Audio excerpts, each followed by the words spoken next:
Hello and welcome back. This is Dawn.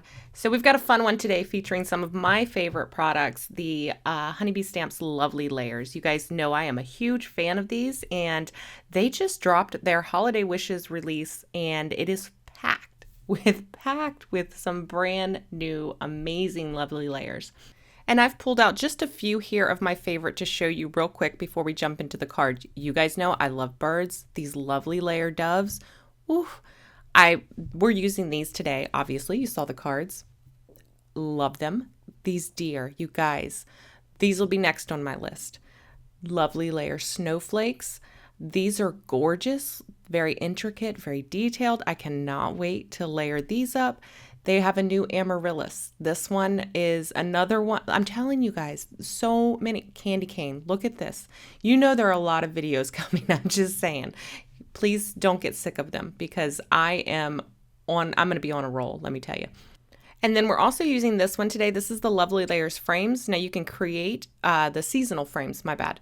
It's also got a bird in it, you guys. You can create a frame with this and decorate it for all the seasons, but look at all these great little dies that are included in here. These are what we're going to be using today with those doves. So let me show you what we're going to do. All right, so we're going to start with the die that just jumped at me, the one that I was most excited for, and that's these doves. So you get two versions of the dove, one with his wings open and spread out and one with them facing more down. So you get two motions of flight. And this one is really easy. The body consists of two layers. You can cut them both from the same color, or you can cut them from two slightly different shades of the same color. So you get two versions of the dove here. But today I'm going to show you how to get a third version. So instead of cutting the two separate layers here, I'm going to cut two of this top layer. And you can see here all of the detail that is etched into the cardstock from the die. Love this about the Lovely Layers. There's a lot of detail added in. So what I'm going to do here is, now that I've got my two layers, I'm going to use just the wing from the layer on the back. I'm going to take my scissors and snip off the excess and then just glue it to the back. Now what this is going to do is it's going to give me a third version of this dove in flight. So one, you've got the wings open and spread out, you've got them flapping down, and here you've got them both upright. Now for this one, it just fit into my design better to have a smaller footprint for the dove. With the wings open and spread out, it takes up quite a bit of the card, and I wanted something more compact and upright, so this was perfect. So with just a little bit of creativity and ingenuity, we now have three versions of the dove instead of the two. So to finish him out, we're going to do the beak, the eye, and the little feet here, and these are small dies. So what I like to do is I tape them together and I leave them taped together on washi tape. That way I'm not going to lose any of them. And I'm going to cut these from a dark slate gray cardstock. And while I'm at it, I'm going to go ahead and cut the other little dies that are included in this set. So this is the little string that's going to hold our tag. I'm going to cut that from some brushed gold cardstock from Spellbinders, and then the little tag itself, I'm going to cut that from some light gray cardstock. Now these pieces are all pretty much optional. I think the dove is just as cute all on its own, but we are going to use all the pieces because it does add a lot of character. For my gluing, I'm going to be using the My Sweet Petunia glue press. I really like the fine tip applicator on this. It makes gluing these little pieces so much easier. I can put down just the tiniest amount of glue, and these are tiny pieces, you guys. Look how small those are. If this is too tiny for you to fuss with, a Copic marker, if you just took a dark gray Copic marker and swiped it across the beak and then a little dot for the eye, you'd really be good to go. You could also use a tiny small enamel dot for the eye. But I think she's just as cute without the eye because there is some debossing there that makes the eye look like it's closed, and it's super cute. So eventually the feet will live here, but I held off on adhering these because I wasn't sure where I was going at the time. So I pulled out the Lovely Layers seasonal frames, and I can't wait to use this as it's intended. But for now, we're going to use all of these floral pieces, and we're going to create an all over background pattern using those.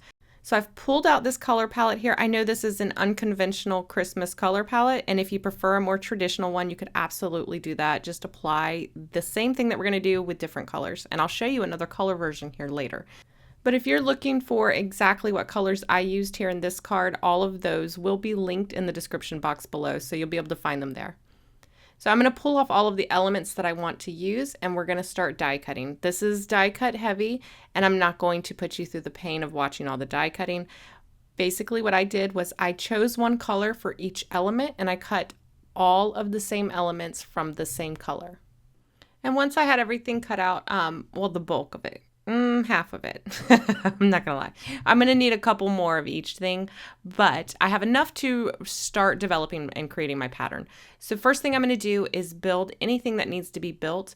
I don't know exactly how these flowers are supposed to be built because I didn't go look at the layering guide. There is a layering guide on honeybee stamps. However, I usually like to kind of just play with the dies and get to know them because then I'm not influenced by how you're actually supposed to layer them, and I come up with some pretty fun combinations. So what I did was I just took two of the centers and added them to this little flower here, and I came up with my own little flower. I still haven't went to go look if this is right, but later on in the second card, I'll show you a different way of layering these same flowers and you can get a totally different look. So it's just a great way to stretch your dies. So we'll layer those up and now we're going to start arranging our pattern. There's a lot of different ways that you could approach this. You could come up with a repeating pattern that you just created across the entire background and then just pop the bird up on top. But for this one, I wanted the pattern to follow the shape and the contour of the dove itself. So I'm going to start by building out my floral clusters around the contour of the dove here. So you can see that first cluster swoops around his wing and follows that same flow and shape. And then I'm going to come in here and I'm going to follow the shape of his head and the other wing. And then I'm going to take another little sprig here and I'm going to follow the contour of his belly. So basically I'm using the dove's shape as a guide and I'm starting there, and then with the rest of the card, I can just fill in with extra clusters.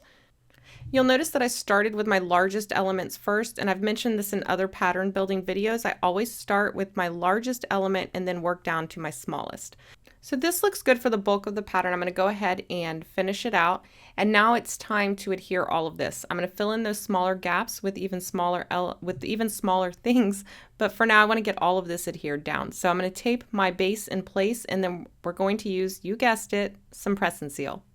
Now, if you haven't seen the press and seal trick, you just lay the press and seal over your project, press it into all of the elements that you want to pick up, burnish it to your surface, and then fold it back. Now everything will come with the press and seal and you can start applying your adhesive. Here you can use liquid adhesive, you can use foam tape, you can use a mix, whatever you want to do. Now I'm going to be adhering all of these flat, but I still need to apply it in layers. What I usually like to do is apply everything to the topmost layer. So everything that is on top here will be on the bottom when I flip this over. So I'm going to apply liquid adhesive to all of the top layers, get those down, and then pull it back up. Now I can add glue to the next layer or foam adhesive if I want, and then glue that down. Now the reason I don't just apply it all over and then put it all down is because where the elements are overlapping, there isn't going to be glue behind them, and then you'll have loose elements. So this is why I do it in layers. So it does take a minute to adhere using the press and seal method. You'd want to let each layer adhere before you pull back the press and seal. However, once I've taken the time to lay out this design, I don't want to have to do that again. I know that everything fits perfectly and nothing's going to move on me by using the press and seal. So it's just easier for accuracy. Now for the smaller elements and for the dove, I don't need the press and seal for that. So I'm just going to take those off and then I'll adhere those individually. Plus I want to add a little bit of foam behind the dove because I'm going to pop her up anyway. And she's eventually going to live right here, but we need to finish out her accessories. Okay, so for her little tag, I'm going to stamp it with the seasonal sentiments. This little love here is going to fit perfect on there. I'm going to go ahead and heat emboss that in gold. So I've already treated it with my rabbit hole powder tool, stamping it down with a little Versamark ink, sprinkle on some gold embossing powder, and then we're going to melt that with our heat tool. And now she's carrying a little message on her tag. So sweet. All right, so while we're at it, we're going to go ahead and do our sentiment for the card as well. I'm going to be using the Good Tidings. I love the font combo here, and we're going to this time be heat embossing it in white on navy. So I went ahead and treated my cardstock here, and now we're just going to melt that down. Such a beautiful combination, and this is going to look perfect because the dark background with the white embossing is going to stand out beautifully. I'm using my bitty buzz cut and the coordinating die here to cut that out, and then I will triple stack it just to give that sentiment a little bit of weight. So then I just adhered our little tag to the dove's beak, and now I'm adhering the dove to our card base with some foam adhesive. Now she's going to fit perfectly right into the area that we left open, and we'll just add that in, and now we can just adhere our sentiment as well. Again, I'm using some 3D foam strips from Honeybee Stamps, and now it's time to add those finishing touches. So in here, there is a die to add a little bit of detail to the dove's tail. It's not necessary, but it is a little bit of fun, and I'm going to show you another fun way to use them. So here we go. I've cut it from the gray cardstock. This is a very light gray cardstock. I'm going to add a little adhesive and then just put these into place. And like I said, that detail is impressed in the die, so it's really easy to figure out which one goes where. And finally, it's time to move on to finishing up that background pattern. We still have a lot of room in there to fill in some gaps, and you can see there in the upper left-hand corner, I've got those little gold dots. That's the berries from the stem that the dove can hold in its mouth. Then I'm going to cut several more of these tail inserts, and we're going to add that to the background as well. Okay, so here you can see I've already done the layout with the tail inserts. So I cut several of them, then I just added them in the larger blank spaces of my background pattern. I love the abstract, almost modern feel that adding this little detail to the background really brings to this card. I think it's a lot of fun. So I'll just use my glue press here and adhere those into place now that I've already laid everything out. And I will do the same thing with our little gold dots. So you could use gems or pearls here if you want. I just like the fact that everything here is made out of paper, and it's going to be a good one for mailing. It's going to be postal friendly. All right, we'll review this card at the end, but in the meantime, I went ahead and created another version in a similar color palette. This time I dropped the dark background for a light background, and then I changed the flowers from the peachy color to white, and I actually really love this one as well. Now for the sentiment on this one, I'm going to be using the new Holiday Blooms stamp set. This is illustrated by Kelly, and this has a lot of great sentiments as well as some beautiful amaryllis. I can't wait to use this one, but for today, we're just going to be using the sentiments. And I've gone ahead and heat embossed these in gold onto that light gray cardstock, and now I'm using the coordinating die. Now, I apparently did not film. I actually switched this out. I don't end up using these. I did another one on white cardstock with gold heat embossing, and that's what I ended up using in the end, but apparently I didn't save that footage. So let's go ahead and review the finished cards. And I absolutely adore how these turned out. I love this clean, modern vibe that this one has. This dark, the dark backgrounds on a Christmas card is always something unexpected, but really packs a punch, makes a great impact. I love how we were able to use these dies, all of the supporting dies out of a larger die set to create this background pattern. Reusing those tail inserts as part of the pattern, and then this beautiful dove. I mean, it is the star, and I think even though this card has an all over pattern, we managed to keep that dove the star of the card. Love how it turned out.